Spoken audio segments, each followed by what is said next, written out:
bienvenue sur Au-delà des mots, la chaîne qui explore les mystères du passé pour mieux comprendre le présent. Ici, chaque époque a son histoire, et chaque récit est précieux. Installez-vous confortablement et rejoignez-nous pour un voyage fascinant. Le vent glacial hurlait à travers les hautes tours de la capitale Dea Eldoria. Il s'infiltrait dans les ruelles étroites, faisant trembler les lanternes suspendues et soulevant des volutes de poussière sur les pavés usés par le temps. Dans les quartiers nobles, l'or et l'ivoire ornaient chaque façade, les balcons sculptés surplombant des jardins luxuriants baignés de lumière. Derrière ces murs de marbre, les puissants se livraient à des festins interminables, leur rire se mêlant aux notes mélodieuses des bardes. Mais sous cette magnificence se cachait une vérité bien plus sombre. Sous la ville haute, au-delà des grandes avenues et des marchés aux étals colorés, s'étendaient les bas-fonds. Un véritable labyrinthe de ruelles sinueuses, écrasées entre des bâtiments en bois et en pierre, dont les toits semblaient prêts à s'effondrer. L'air y était lourd, saturé par l'odeur du fer chauffé, du pain rassis et des eaux croupies. Ici, point de dorure, seulement la lutte quotidienne pour survivre. C'est ici que vivait Kael, un jeune forgeron orphelin. Le jour, il passait son temps à marteler le fer brûlant dans la forge de Garon, un vieil homme bourru à la barbe grise, qu'il avait recueilli et formé dès son plus jeune âge.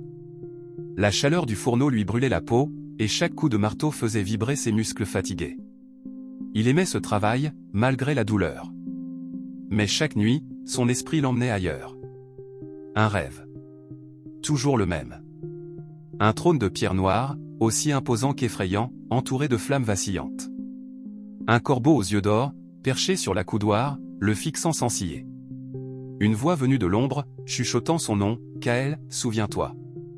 Il se réveillait en sueur, son cœur tambourinant dans sa poitrine. Pourquoi ces visions? Pourquoi ce trône l'appelait-il? Il n'était qu'un simple forgeron des bas-fonds. Mais cette nuit-là, il allait découvrir qu'il n'était pas seulement cela. Le marché nocturne était animé comme chaque soir. Des marchands criaient leurs prix, des joueurs de dés se disputaient sur un pari perdu, et les torchers projetaient des ombres dansantes sur les murs.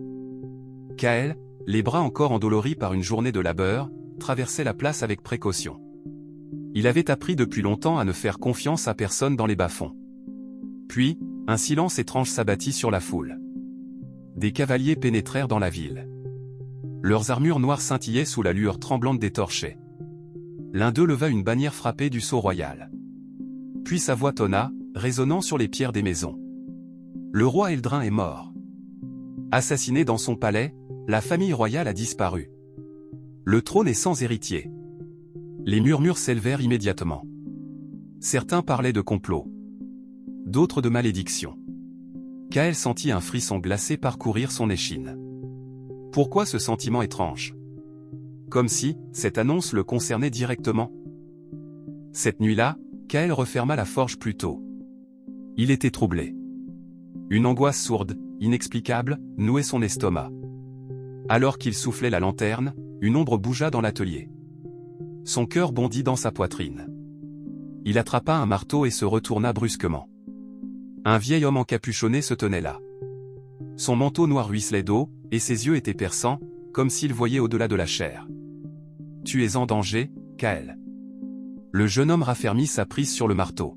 « Qui êtes-vous » L'homme s'approcha lentement. « Le sang du roi coule dans tes veines. » Kael eut un rire nerveux. « Vous délirez. » Mais l'inconnu ne broncha pas. « Tu es le fils du frère du roi Eldrin. L'héritier légitime du trône. On t'a caché. On a voulu te faire oublier. » Kael sentit le sol se dérober sous lui. Non, c'était impossible. Tu as rêvé du trône, n'est-ce pas? De l'ombre qui t'appelle? Ses yeux s'écarquillèrent. Comment savait-il cela? Puis, un cri perça la nuit. Des assassins en cape sombre surgirent dans la forge, l'âme dégainée. Kael vit Garon tomber sous leurs coups, son sang éclaboussant l'enclume. Dans un dernier souffle, le vieux forgeron murmura. « Cours, trouve la sorcière du Nord. » Kael attrapa une dague et s'élança dehors. Il devait fuir. Il courait à travers les rues sombres, le souffle court. Derrière lui, des voix aboyaient des ordres. Il savait qu'il ne pouvait pas s'arrêter. Après 3 jours d'errance, affamé, épuisé, il atteignit une forêt brumeuse. C'est là qu'il rencontra un loup argenté. Ses yeux brillaient d'une lumière surnaturelle. Il ne l'attaqua pas. Il l'observa, comme s'il l'attendait. Kael, à bout de force, le suivit. Le loup le mena jusqu'à une cabane cachée sur une falaise. Une femme l'attendait. Morgana. Tu es enfin arrivé. Elle lui raconta tout. Kael était l'héritier du trône. Son père avait été assassiné. Une force obscure contrôlait Aeldoria. Puis, elle lui tendit une épée en acier céleste. Voici l'épée des rois. Prouve que tu en es digne. Kael fixa la lame. Il allait reprendre ce qui lui revenait de droit. Le vent hurlait au sommet des falaises du nord, soulevant des tourbillons de neige et de cendres. Dans la cabane de Morgana, Kael se tenait debout, une lourde épée d'acier céleste entre les mains. Elle brillait d'une lueur argentée, comme si elle était vivante. Cette lame a appartenu à ton père. Elle a été forgée pour un roi. Kael fixa Morgana. Il voulait savoir la vérité. Qui a tué mon père? La sorcière soupira, son regard perçant le sien. Le Haut Conseil des Aeldoria. Ce ne sont pas les assassins qui ont détruit ta famille, mais les nobles eux-mêmes. Kael sentit un frisson parcourir son échine. Le Conseil. Le groupe le plus puissant du royaume. Un cercle d'anciens rois, de seigneurs, de prêtres et de guerriers, censés conseiller le monarque, mais qui, en réalité, gouvernaient dans l'ombre. Ils ont trahi ton père. Et ils t'ont traqué toute ta vie. Kael serra la poignée de l'épée. Alors, tout était un mensonge. Il n'était pas un simple forgeron. Il n'était pas un orphelin perdu. Il était le dernier héritier légitime des Aeldoria. Et il allait récupérer son trône. Entraîne-moi. Fais de moi un roi. Morgana hocha la tête. Prépare-toi à souffrir, Kael. Ce fut le début de son entraînement. Pendant que Kael se préparait au nord, le conseil des Aeldoria réunissait ses forces. Dans la salle du trône abandonné, le haut prêtre Malagar siégeait aux côtés des autres membres du conseil. Son regard était froid comme l'acier. Le bâtard est en vie. Un murmure parcourut la salle. Il faut l'éliminer avant qu'il ne revienne réclamer sa couronne. Autour de la table, des visages inquiétants s'illuminèrent dans l'ombre. Le seigneur Varka, maître des armées royales, un homme à la barbe grise et aux cicatrices nombreuses. La comtesse Selene, espionne en chef, qui contrôlait chaque information circulant dans le royaume. Le maître des ombres, dont personne ne connaissait le vrai nom, dirigeant les assassins de l'ordre noir. Le prêtre Malagar posa ses mains sur la table. Envoyez nos meilleurs hommes. Trouvez-le et tuez-le. Le sort de Kael était scellé. Mais ce que le conseil ignorait, c'est que l'héritier était prêt à frapper en premier. Après 6 mois d'entraînement, Kael était devenu méconnaissable. Son corps était plus fort, ses réflexes aiguisés. Il savait manier l'épée comme un véritable guerrier. Mais Morgana lui avait aussi appris autre chose. La magie du sang royal. Une puissance ancienne, que seuls les véritables souverains des Aeldoria pouvaient maîtriser. Une force née des ombres et du feu. Tu peux invoquer le pouvoir des anciens rois. Mais ce pouvoir a un prix. Kael n'avait pas peur du prix. Il devait renverser le conseil. Sa première cible? Le col de fer, la grande forteresse qui bloquait la route vers la capitale.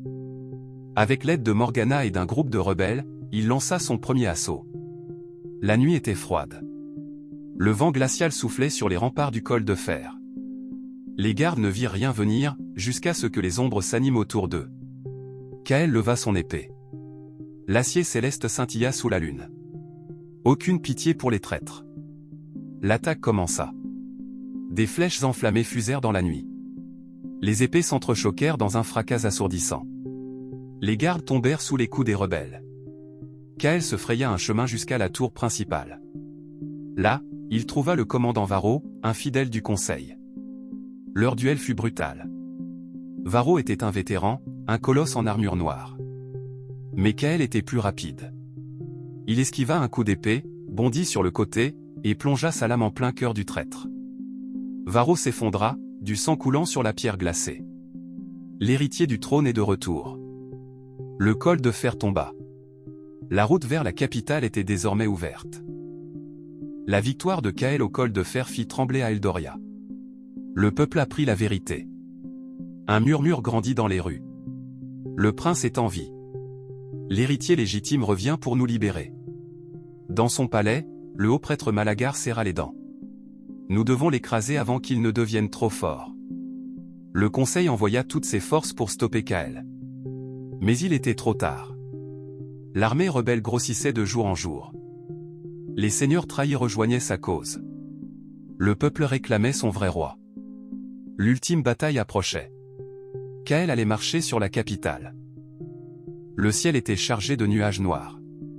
Une tempête approchait, comme si le monde lui-même retenait son souffle avant la plus grande bataille de son histoire. Kael était prêt. Son armée se tenait aux portes d'Ealdoria, la capitale corrompue. 20 000 hommes, des chevaliers en armure, des mercenaires, des archers et des rebelles prêts à mourir pour lui. 200 mages, des sorciers du Nord, alliés de Morgana, capables de briser les murs avec leur magie. Les Loups d'Argent, un groupe d'assassins loyaux à Kael, infiltrés dans la ville pour semer le chaos. Face à eux, le conseil d'Ealdoria avait rassemblé toutes ses forces. 50 000 soldats, dirigés par le seigneur Varka. Des machines de guerre, capables d'écraser toute armée. Les lames noires, les assassins du maître des ombres, cachés dans les ruelles. Sur les remparts, le haut prêtre Malagar observait le champ de bataille. Que la ville soit noyée sous le sang s'il le faut. Mais tuez-le. Les trompettes sonnèrent. L'attaque commença. Les catapultes des rebelles crachèrent du feu sur les murs d'Ealdoria. Les soldats de Kael chargèrent, boucliers levés, lames scintillantes. Dans l'ombre, les espions trahissaient, les assassins tuaient, et les murs s'effondraient. Kael, en armure de guerre, chevaucha en tête de son armée. À l'attaque. Pour le trône, pour le peuple, pour la justice. Le choc fut titanesque. Les épées s'entrechoquèrent. Les flèches noircirent le ciel. Les cris de guerre couvrirent le tonnerre. Alors que la bataille faisait rage, un retournement inattendu bouleversa tout. La comtesse Selène, espionne du conseil, trahit Malagar. Elle apparut sur les remparts, une lame enfoncée dans le dos du haut prêtre. J'ai vu ce que tu as fait, Malagar, et je refuse d'obéir plus longtemps. Le tyran s'effondra, son sang se répandant sur les pierres froides du palais. Kael, voyant cela, sentit une opportunité. Il fonça vers le palais royal. Mais un dernier obstacle se dressait devant lui. Dans la grande salle du trône, le seigneur Varka l'attendait. Un colosse en armure noire. Son épée trempée dans le sang. Je t'attendais, bâtard. Le duel fut légendaire. Des coups titanesques. Des éclairs de magie traversant la salle. Le sol tremblant sous leur affrontement. Kael se battait non plus seulement pour lui, mais pour tout le royaume. Il esquiva une attaque fatale, et enfonça sa lame en plein cœur de Varka. Le traître tomba à genoux, ses yeux s'éteignant. Kael leva son épée. Le règne des tyrans est terminé. Et d'un dernier coup, il acheva l'ère de l'ombre. Le matin se leva sur un royaume en ruine, mais libre. Le conseil avait été détruit. Les armées s'étaient rendues. Le peuple acclamait Kael, le roi revenu d'entre les ombres. Il ne régna pas seul. Morgana devint la conseillère royale. Selène prit la tête des espions du royaume. Les Loups d'Argent furent chargés de protéger la cité. Mais Kael savait que le danger ne disparaît jamais. Le trône ne fait pas le roi. Ce sont les actes qui forgent la légende. Et ainsi commença l'âge du roi de l'ombre. Leçon de l'histoire. La vengeance n'apporte pas la paix. Seule la justice la garantit. La force seule ne suffit pas à régner. Il faut aussi la sagesse. Le pouvoir est une lame à double tranchant. Ceux qui le convoitent sans honneur finissent par tomber. Kael avait gagné la guerre. Mais son plus grand défi commençait maintenant. Le règne d'un vrai roi. Et voilà, cette partie de l'histoire se termine, mais notre aventure à travers le temps ne fait que commencer. Si vous avez aimé cette vidéo, n'hésitez pas à laisser un like, un commentaire et à la partager pour faire vivre l'histoire ensemble. Abonnez-vous et activez la cloche pour ne rater aucun nouveau trésor du passé. Merci d'avoir voyagé avec nous, et à très bientôt pour une nouvelle exploration passionnante. En attendant, prenez soin de vous et à bientôt.